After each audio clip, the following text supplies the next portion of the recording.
The discovery happened on a Tuesday afternoon when Amara came home early from 9 years of work abroad. What she walked into was not just her husband and her sister. It was the evidence of something that had been happening while she sacrificed everything to provide for her family. It was the reason her daughter had stopped answering her questions during phone calls. It was the reason she hadn't been able to hear her child's voice anymore, no matter how far she traveled to earn money to build her future. Amara made the decision to work abroad when she was 29 years old, and her daughter was 3. She and Christopher had been married 6 years. They owned a house, but the mortgage was strangling them. Christopher's job in technology was unstable. Contracts ending, layoffs, the constant anxiety of a man who was not built for financial pressure. Amara was a registered nurse. Hospitals abroad were hiring American nurses at double, triple the salary. 1 year abroad could earn what would take 4 years at home. She told Christopher. 1 year. A temporary sacrifice to set them up for stability. A gift to her daughter's future. Christopher agreed. Her mother offered support. Zainab, newly divorced and lost after her separation, said she would help. The decision felt like it came from love. It felt responsible.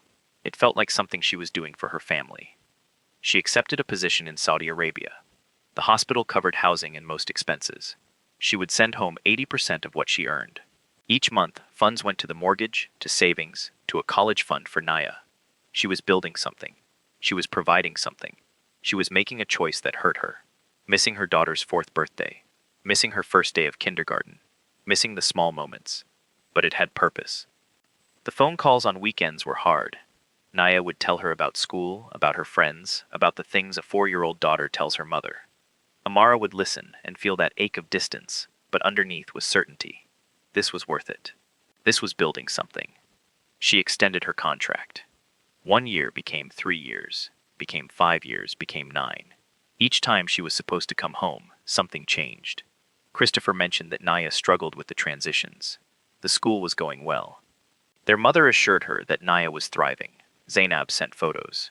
Everyone told her what she needed to hear to keep working. So Amara kept working. She moved to other countries. She took harder positions in more difficult places. She picked up extra hours and night shifts. She was earning more and sending more and more. Naya's college fund grew. The house was almost paid off. Christopher mentioned they could buy a second property. Her sacrifice was working. But underneath, Amara felt the weight of it. 9 years. She had missed 9 years of her daughter's life. She had missed the transformation from a 4-year-old girl into a 13-year-old becoming a teenager. She had missed ordinary Tuesday afternoons and regular conversations. She had missed the texture of her daughter's childhood. She had been present only through phone calls and money transfers. Still, she told herself it was almost over. A few more years and she could come home. She could be present. She could build the relationship she had sacrificed years to make possible. She was doing this for her daughter. What she didn't know, what no phone call had revealed and no letter had hinted, was that while she was working night shifts in foreign hospitals, her husband was home, making decisions that would destroy the future she was building. While she sent money to protect her daughter, that money was being sent to a house where her daughter was not safe. While she earned and sacrificed and endured the loneliness of being far from her child, her sister was moving into her home under the guise of helping, and her husband was beginning the process of a betrayal so complete that it would take years to understand. There were moments. Amara would replay them later and understand them in a completely different way. Small moments that seemed like nothing at the time, but were actually everything. She called on a Saturday morning, her time. It was Friday evening at home. Naya answered the phone. She sounded different from usual. Quieter. When Amara asked about her week at school, Naya gave one-word answers. Amara felt that familiar ache. Her daughter was pulling away. The distance was creating distance. She mentioned this to Christopher. She's fine, he said. She's just tired. Zainab had her doing homework all afternoon. She's been working really hard in school. Amara felt relieved. Zainab was doing homework with her. That was good. That was what family was supposed to do. 3 months later, Amara called and heard male laughter in the background of the house. She asked Christopher who was there. Just the TV, he said. I've got the game on. She felt silly for asking. Of course it was the television. She had been away so long that she was becoming paranoid. She was misinterpreting normal sounds. There was a call where Naya mentioned that Zainab had taken her to buy new clothes. Amara felt grateful. Zainab was being a good aunt. She was stepping in. This was exactly what Amara had counted on when she made the decision to work abroad. "That's wonderful," Amara said. "Tell Zainab I said thank you." She didn't notice Naya's voice change slightly when she said Zainab's name. Not happy change, smaller change, the sound of a child making herself smaller. Then there was a call where Naya cried, just for a moment. Amara heard it in her voice, a quiver, a held-back sob. She pushed. "Did something happen at school?" "No, Mom, I'm fine. I'm just tired." Amara wanted to press harder, but she was on a short break between shifts. She was tired too. She told herself that children have bad days. She told herself that distance makes everything sound different on the phone. She told herself that if something was really wrong, Christopher would tell her. Christopher would know. Christopher would protect their daughter. That faith in Christopher, that he would be the person she trusted him to be while she worked to build their future, was the betrayal she couldn't have predicted. There were moments when Amara's instincts screamed that something was wrong. Moments when she thought about surprising them, coming home early, checking on things. But then she would feel the guilt. If she came home, she broke her contract. If she broke her contract, she lost the money. If she lost the money, she lost the future. If she lost the future, what was the point of her sacrifice? So she stayed. She told herself her daughter was fine. She told herself her sister was helping. She told herself that the small odd moments in phone calls were just the strain of distance, not the sign that her family was breaking apart while she worked to hold it together. Before we go any further, let us know in the comments where you're watching from. We read every single one. And if this story is hitting close to home, make sure you're subscribed so you never miss what's coming next. The affair didn't start all at once. That's what made it possible to hide. Zainab came to the house 3 months after Amara left for Saudi Arabia. She was supposed to help with Naya. Christopher was supposed to work during the day and manage things in the evening. Zainab would be there as backup, picking Naya up from school, helping with homework, being present during those hours when Christopher had work calls or needed to focus. At first, Zainab was genuinely helpful. She took Naya to the park. She helped with school projects. She seemed like the good sister who had stepped up. Amara was grateful. She sent Zainab money for helping. She thanked her in emails and called home to say how much it meant that her sister was there. But over time, something shifted. Zainab stopped leaving. She moved from helping a few hours a week to being there most days, to essentially living in the guest room. It was gradual. It was convenient. Christopher worked from home some days, and having Zainab there meant he could take longer calls without worrying about Naya. Zainab was single and lonely after her divorce. The house felt like family. Staying was practical. Amara didn't see a problem. Her sister was helping. That was what mattered. What Amara didn't see was Christopher's face when Zainab came into a room, the way he suddenly became attentive, the way a look would pass between them when they thought no one was watching. Amara didn't see the late nights when Zainab was supposedly helping Christopher with house things, fixing shelves, organizing the basement, when Naya was asleep upstairs and the actual work was something completely different. The first time Christopher kissed Zainab was in the kitchen, late evening. Naya was asleep. Christopher had made coffee. Zainab was telling him about a date that hadn't gone well. He was listening, really listening. He reached over and tucked her hair behind her ear, and then he kissed her. Zainab should have stopped it. She should have said no. She should have left that night and never come back. Instead, she kissed him back. From that moment, they were bound together by a secret. Both of them had something to hide. Both of them had reason to keep the lie going. Christopher, because he didn't want to lose his marriage or his standing in the community. Zainab, because she was afraid of Amara's anger, and because she was convinced she had fallen in love with Christopher, which amounts to the same thing when you're making decisions based on that belief. They were careful at first. When Naya was home, they were appropriately distant. When Naya was at school, they had hours. When Naya was asleep, they had the night. They developed a rhythm. They became practiced at deception. But deception requires control. Control requires making sure witnesses stay silent. Nayua was a witness. She saw things a child shouldn't see. She walked in on moments. She heard things. At first, she was confused. Why was Aunt Zainab kissing Dad? Why were they in the bedroom with the door closed? Why did Dad tell her not to mention it to Mom? Christopher's solution was simple. He reframed her reality. "You misunderstood what you saw," he would tell her. "Your aunt was helping me with something. It looked different than it was.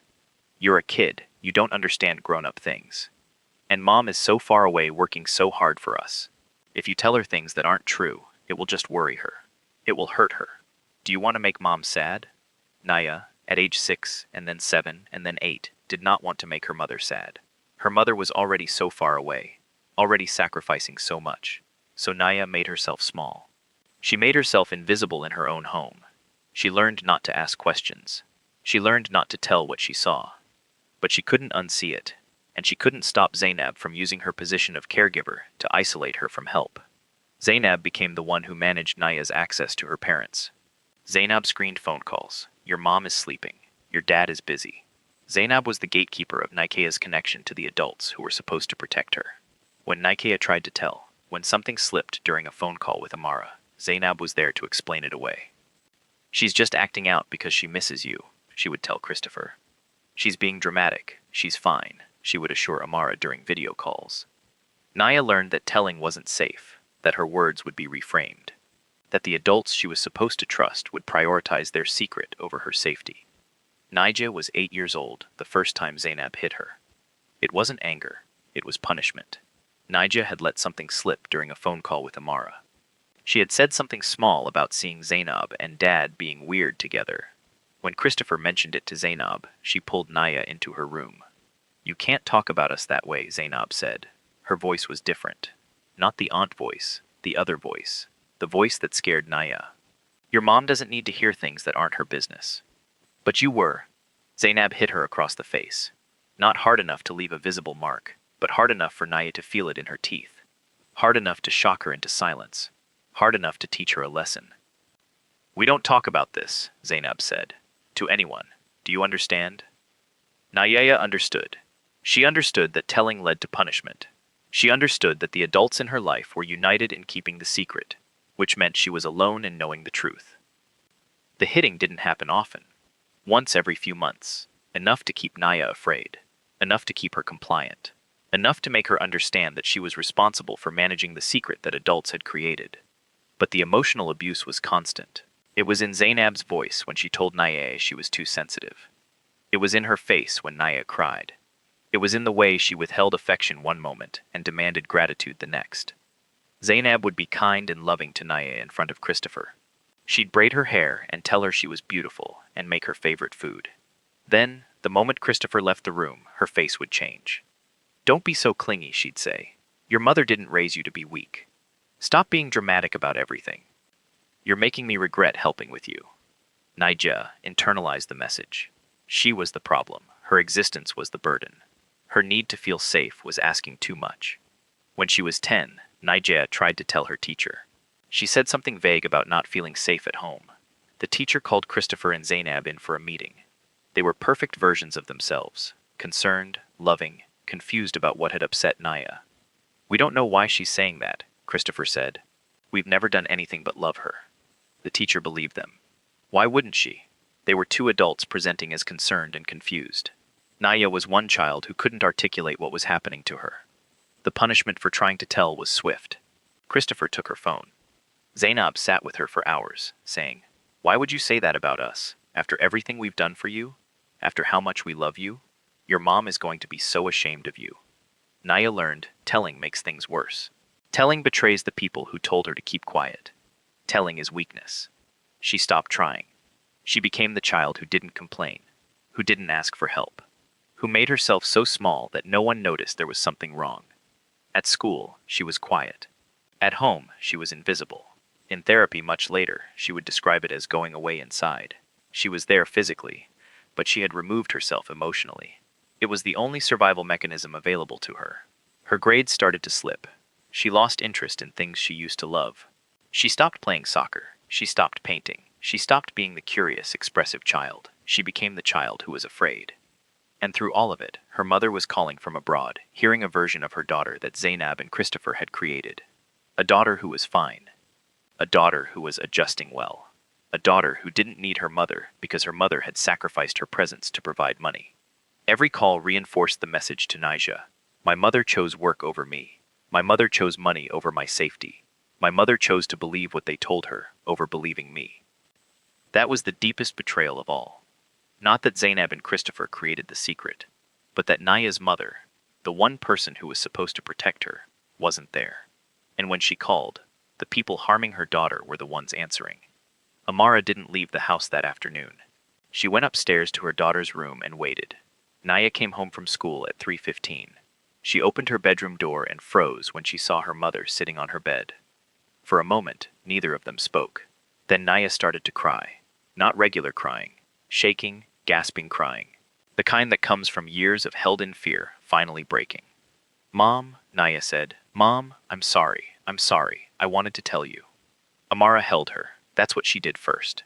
She held her daughter and let her fall apart. She didn't ask questions yet.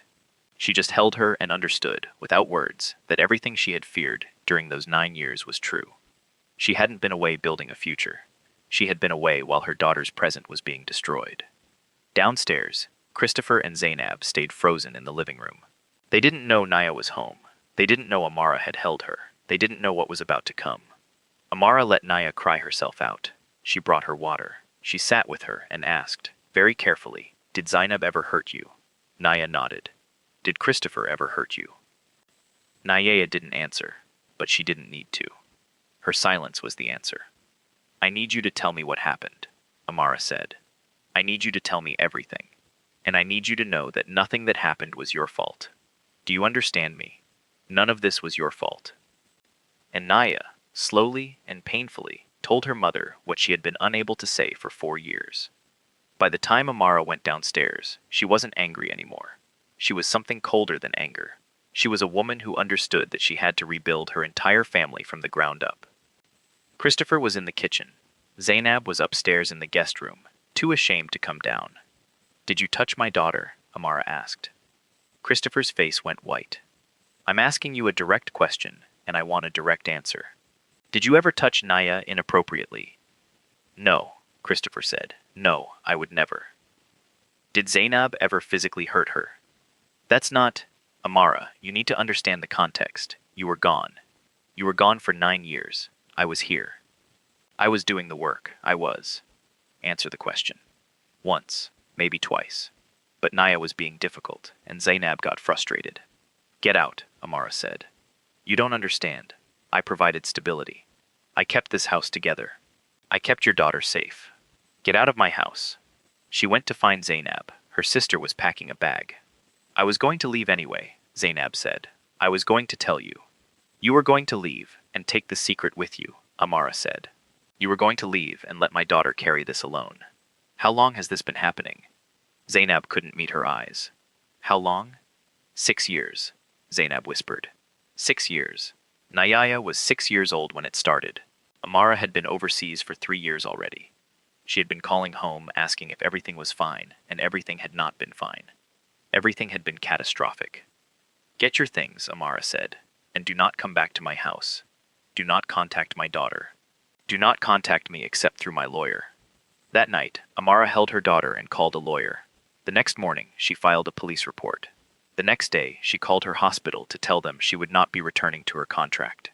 9 years of work, 9 years of sacrifice. Over. But she had her daughter, and she had the truth, and that was going to have to be enough. The police took Naya's statement. A detective walked through the house and documented evidence. Christopher was arrested and released on bond pending trial. Zainab faced assault charges for hitting Nija. The investigation revealed that Christopher had made payments to Zainab over the years. Payments he had explained to Amara as being for helping with Nija. In reality, they were payment for her silence and for her presence in the home. The extended family's response came quickly. Amara's mother called and said, "You shouldn't have left them alone for so long. This is partially your responsibility." Amara's brother said, "This is tearing the family apart. Can't you let it go? Work it out quietly?" Her cousin, who had always been close to Zainab, stopped responding to messages. They didn't ask how Naya was. They didn't ask if Amara needed help. They asked when she would stop being a problem. They asked when she would prioritize family harmony over her daughter's safety. Amara understood then that the family structure she had believed in, the one that would hold her daughter safe while she worked, had never existed. The family had always been fragile. The family had always been willing to sacrifice a child's safety for the appearance of peace. She stopped calling them. She changed her number. She blocked her mother's emails. She built a new family. Herself, Naya, a therapist for Naya, a lawyer for herself. Christopher pleaded no contest to facilitating abuse of a minor. He faced 18 months in prison. Zainab pleaded guilty to assault and was sentenced to 2 years. They would both carry a permanent record when released. But prison wasn't the worst consequence for them. The worst consequence was that their secret was now public. Everyone in their community knew what they had done. Friends distanced themselves. Employers were horrified. The versions of themselves they had constructed, Christopher as a devoted single parent managing a household, Zainab as a helpful sister stepping in when needed, were exposed as lies. Amara won full custody. Christopher's visitation was supervised by court order. Zainab had no contact with Naisha. But winning custody and winning justice weren't the same as fixing what had been broken. Naisha was traumatized. She had years of therapy ahead of her. She had trust issues that would take years to heal. She had a mother who was grieving both her daughter's childhood and her own lost time. She had to learn, slowly and painfully, that her mother's absence hadn't been a choice to abandon her. Her mother's absence had been a vulnerability that other people exploited. 3 years later, Amara is working as a nurse supervisor at a teaching hospital. She mentors young nurses, especially immigrant nurses working abroad who are sending money home. She tells them the same thing every time. No amount of money is worth missing your child's safety. If something feels wrong from a distance, investigate. Do not talk yourself out of your instincts. Call every day, not once a week. Demand video calls. Trust the small feeling that something is off, because that small feeling is often correct. She started a support group for overseas workers. She wrote an essay published in a major magazine about the cost of sacrifice and how it's weaponized against women who work. She testified in a case against another caregiver who was abusing a child in a situation similar to Naya's. Her testimony helped put that caregiver in prison. She's using her trauma to protect other families from experiencing the same betrayal. Naya is 15 now. She's in therapy. She's taking art classes again, something she had given up when she learned to be invisible. She talks to her mother about her day. She allows herself to be loved. It's not easy. There are still nights when she has nightmares. Still days when she's afraid of being alone with people. Still moments when she flinches at unexpected touch. But she's healing. She's learning that her mother's sacrifice, while flawed and while it left her vulnerable, wasn't made out of abandonment. It was made out of love for a future that Amara believed they were building together. Amara and Naya have rebuilt their relationship on a foundation that includes the truth.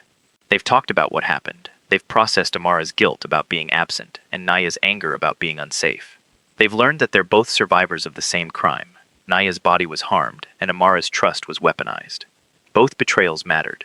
Both required healing.